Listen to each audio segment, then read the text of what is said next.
Iran पर America Israel ने मिलकर हमला कर दिया है। राजधानी तेहरान समेत कई शहरों पर यह हमला किया गया है।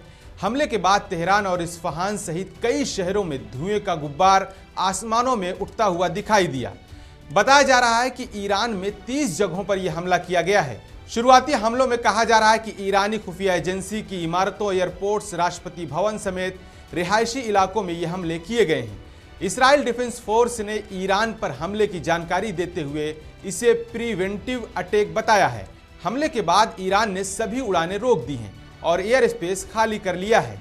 यह अमेरिका और इसराइल का जॉइंट मिलिट्री एक्शन है। इसके तहत ईरानी सुप्रीम लीडर आयतुल्लाह खामनई के दफ्तर के पास भी हमला किया गया। हमले के बाद खामनई को सुरक्षित जगह पर शिफ्ट कर दिया गया है। क्षेत्र में तनाव चरम पर है। हालात पर दुनिया की नजरें बनी हुई हैं। इन तमाम खबरों पर आपकी क्या राय है? अपनी राय जरूर बताएं और हाँ मुंसिफ टीवी को फॉलो और सब्सक्राइब करना हरगिज ना भूलें।